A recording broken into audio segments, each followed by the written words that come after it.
Halo sahabat catatan Teh Lena, perkenalkan nama saya Lena Yuliani dari Prodi Manajemen Institut Viata Indonesia akan mempersembahkan sebuah video presentasi untuk memenuhi tugas dari dosen pengampu pendidikan bahasa Indonesia. Apa saja sih yang akan kita bahas? Yuk kita lihat sama-sama ya.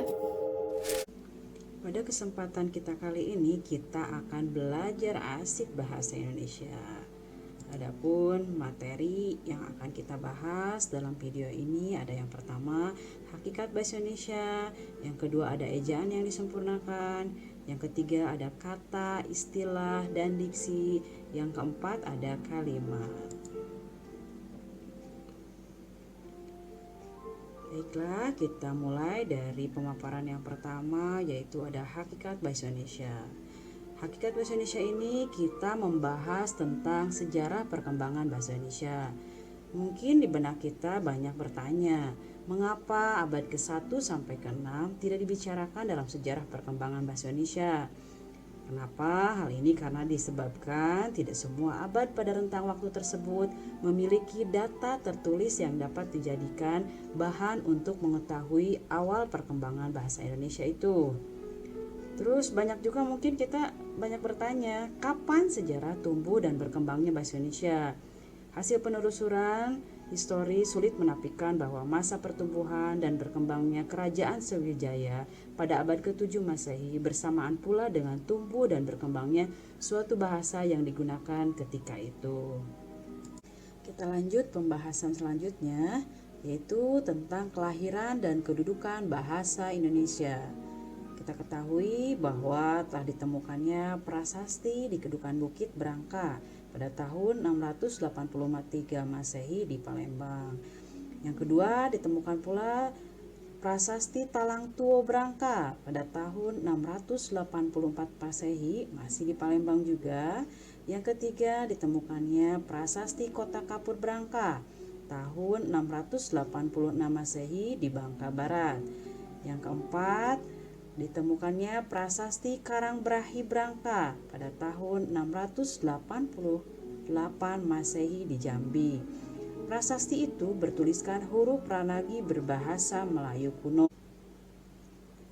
Selanjutnya tentang lahirnya bahasa Indonesia, yaitu pada tanggal 28 Oktober 1928 dengan menghasilkan 3 ikrar Sumpah Pemuda yang berbunyi, Sumpah Pemuda, kami putra dan putri Indonesia mengaku bertumpah darah yang satu, tanah Indonesia.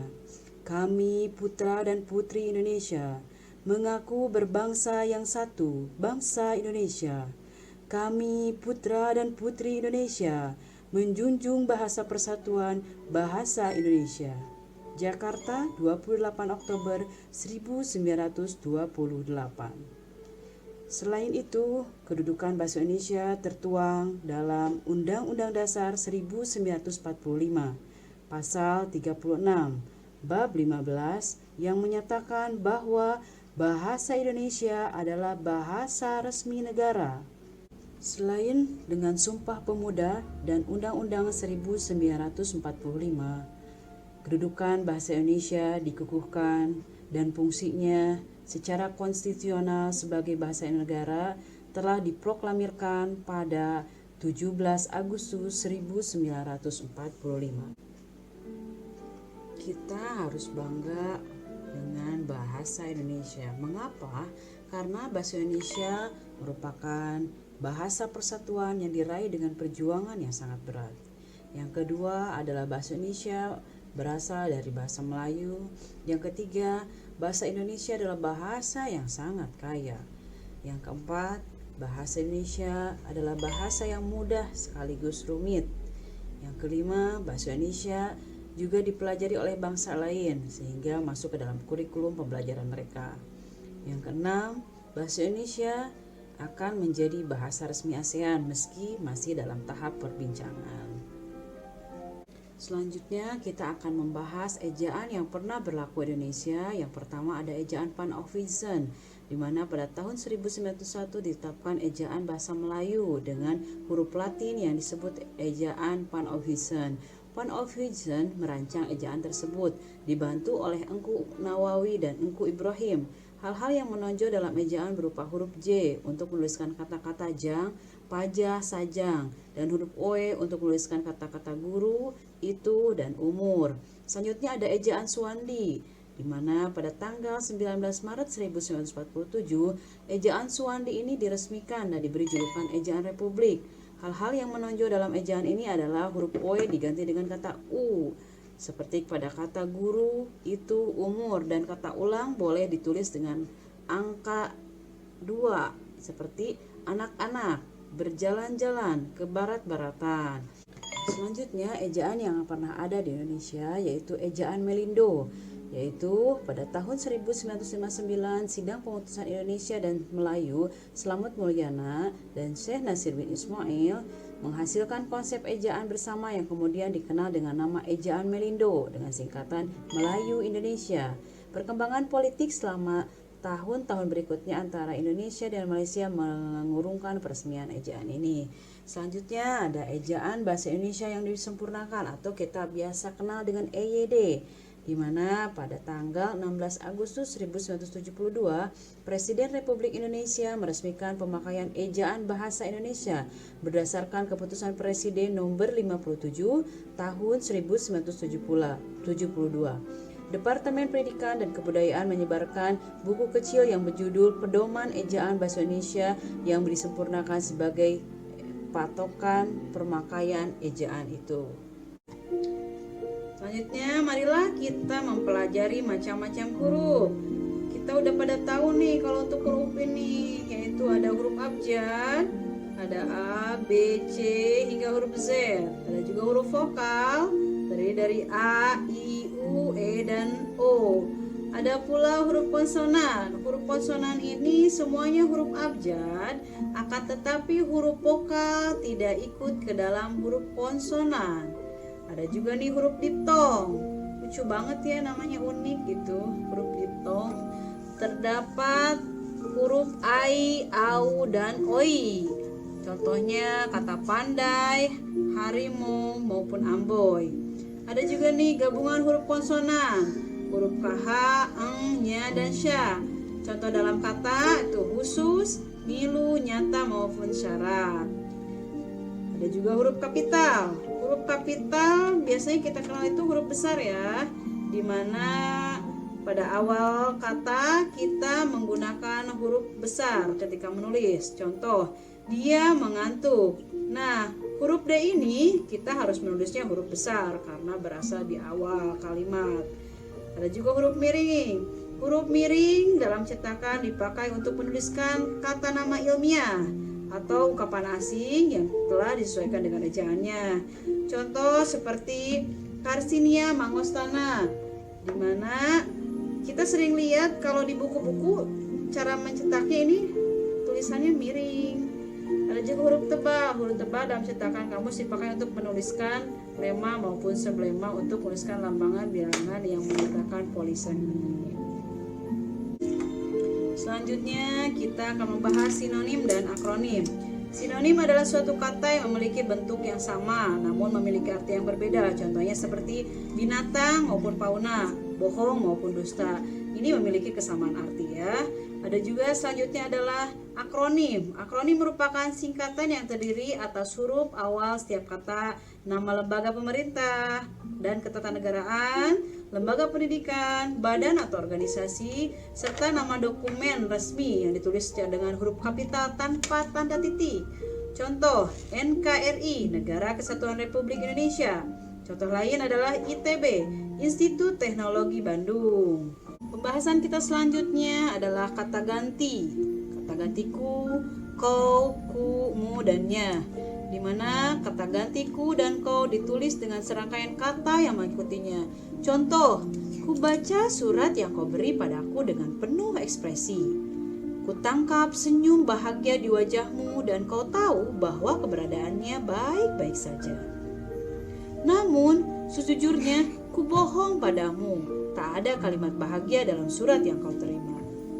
Kata kau bisa ditulis serangkaian atau tidak tergantung pada kata yang mengikutinya.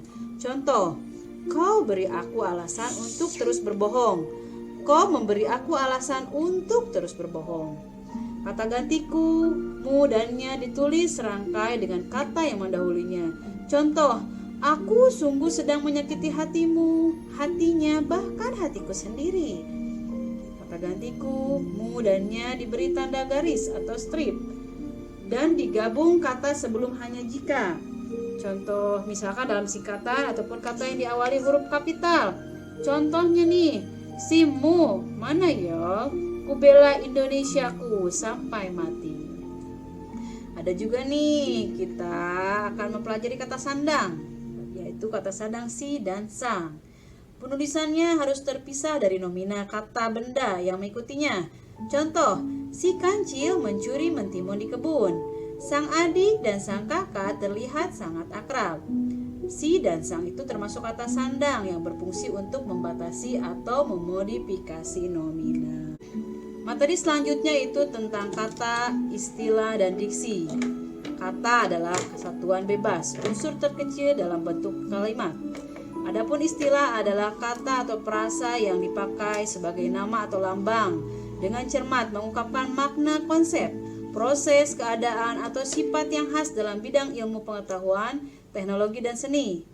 Ada juga pengertian diksi nih. Diksi adalah pilihan kata atau kemampuan membedakan secara tepat makna dari gagasan yang ingin disampaikan dan kemampuan untuk menemukan bentuk yang sesuai ataupun cocok dengan situasi dan nilai rasa yang ingin dimiliki suatu kelompok masyarakat.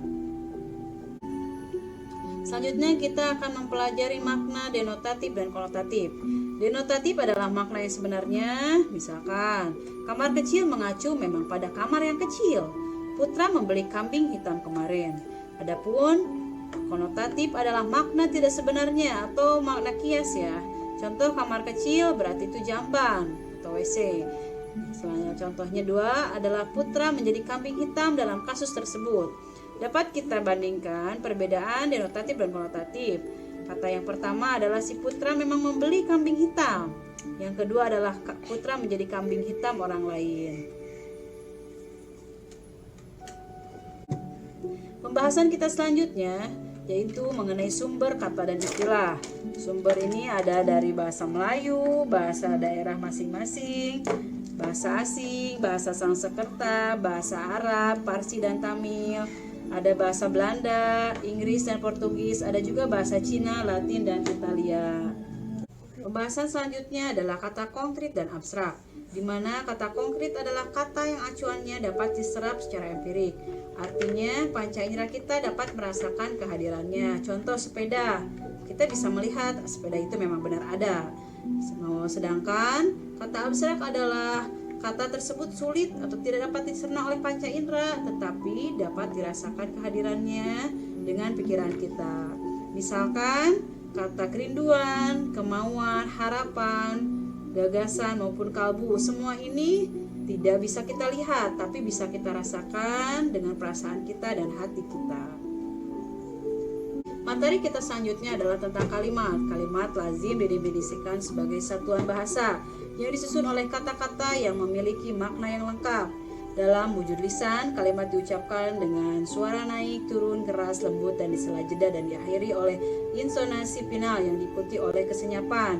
Sedangkan dalam wujud tulis, kalimat dimulai dengan huruf kapital dan diakhiri dengan tanda titik, tanda tanya maupun tanda seru. Masih tentang kalimat, sebuah kalimat mempunyai pola urutan dasar, yaitu ada subjek, predikat, objek, pelengkap, dan keterangan, atau yang sering kita kenal ada dengan sebutan SPOK. Pembahasan selanjutnya yaitu tentang kalimat berdasarkan fungsi sintaksisnya. Yang pertama ada kalimat deklaratif atau kalimat berita. Yang kedua ada kalimat imperatif atau kalimat perintah. Yang ketiga ada kalimat interrogatif atau kalimat tanya, atau kalimat ekslamatif atau kalimat seruan. Materi kita selanjutnya adalah kalimat efektif. Kalimat efektif adalah kalimat yang secara tepat mewakili gagasan atau pikiran seorang penulis. Kalimat efektif harus menggambarkan gagasan penulis secara tepat. sehingga dapat dipahami secara tepat pula oleh si pembaca. Oleh karena itu, kalimat efektif harus singkat, padat, jelas, lengkap, dan dapat menyampaikan informasi secara tepat. Demikianlah pemaparan materi dari saya tentang belajar asik bahasa Indonesia. Semoga ada manfaatnya ya buat kalian semua. Mohon maaf kalau ada data yang kurang relevan atau saya dari salah-salah kata. Ada sebuah pesan nih dari Pak Habibie bahwa keberhasilan bukanlah milik orang pintar, keberhasilan adalah kepunyaan mereka yang senantiasa berusaha. Terima kasih sudah menonton video ini. Jangan lupa like, komen, dan subscribe videonya ya. Dadah, sampai ketemu lagi nanti.